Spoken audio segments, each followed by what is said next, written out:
This particular firearm, it's an AK-47. A lot of people say this is the gold-plated AK-47. It's actually like a chrome gold plating. It did come out of one of Saddam Hussein's palaces.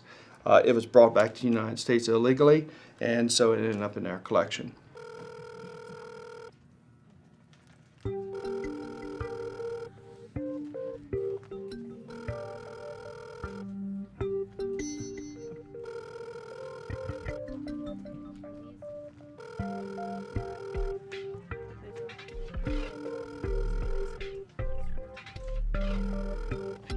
Hi, this is Danielle calling with the ATF National Tracing Center.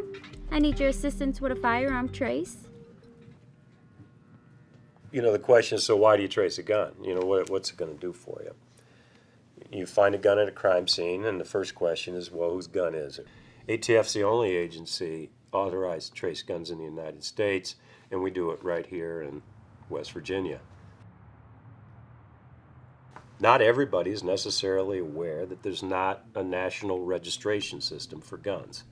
Ultimately, if the gun's recovered in a crime, we will go to an importer or the manufacturer, and they'll say we sold it to a wholesaler, and that wholesaler will say we sold it to a retail dealer.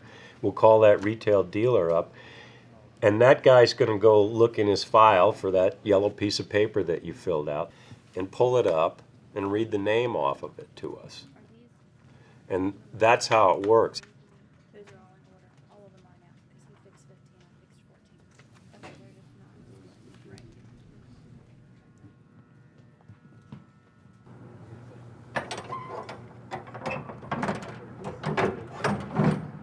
Right. Somewhere along that chain of distribution, somebody might have gone out of business. And when they go out of business, they have to ship their records here. We receive somewhere around 2 million records per month. When we get to 10,000 boxes in process, GSA, who owns the building, thinks that the floor will collapse. So they get stored in shipping containers that we rent outside in the parking lot. They come through the loading dock area where they have to be x-rayed. All of the boxes are open underneath a ventilated hood to make sure there's no contaminants. And then at that point, they'll be put in the inventory and then given a location and stored. So all those documents come in, and they've got to be sorted, and then they get scanned.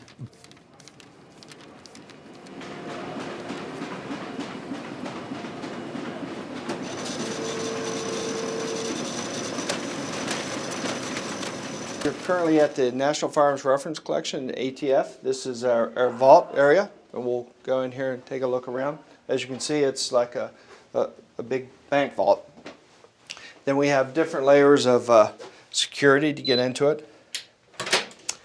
This reference collection houses approximately 17,000 firearms. This is an old single-action revolver. Most people would say it's a firearm because it can fire a round of ammunition, but according to the law, anything made in or before 1898 is not a firearm. One of the very few firearms in the United States that is not a firearm that can fire.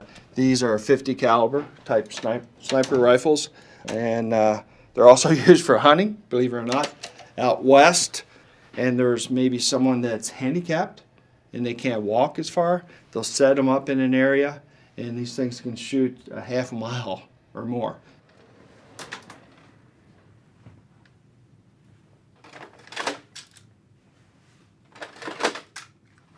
When you start to go to microfilm, now you're talking 40 minutes a shot. There's about 140 people right now that just look at microfilm. About half of them are on day shift and the other half are on night shift. That's all they do. It does take a little bit of getting used to. I know that when I first started, I kind of felt a little seasick because once you get going, the material does go really quick, so you do get a little bit disoriented. A roll of microfilm here at the Tracing Center usually has 10,000 documents. And one dealer who was in business 15 years, he might have 6 rolls of microfilm. You can divide it by 6 and let one person look at each roll. But at the end of the day, because you only have one roll, It's one guy. One guy has to look at 10,000 pieces of paper to find the gun. Here's some of the other guns that we've run across in the years. This is a cigarette pack, and as you can see, it actually fires rounds of ammunition. This looks like a normal briefcase that someone's carrying around, and you can see there's a hole there, and there's a button here to fire it. And here's a cane gun, same situation. You just load it, and you're walking along, and then if a wild animal or something comes to you, you know, you have some type of weapon. In the last several years, a lot of dealers, particularly bigger corporate operations, maintain their records in computer files. Well, that's great, right? You just take those electronic records and you can load them into your system. Well, it doesn't work like that, because let's just imagine a dealer who kept all his records on an Excel spreadsheet. An Excel spreadsheet is sortable by name. We can't have anything that's searchable and sortable by name.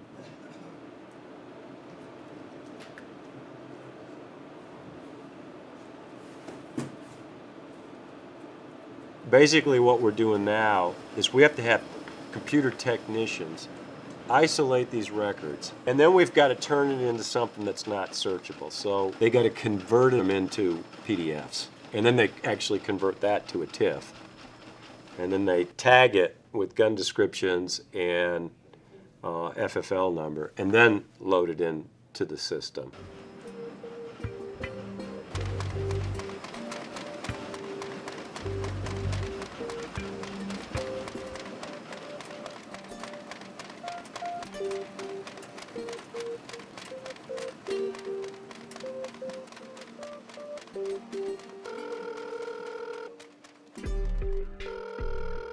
Hi, this is Danielle calling with the ATF National Tracing Center.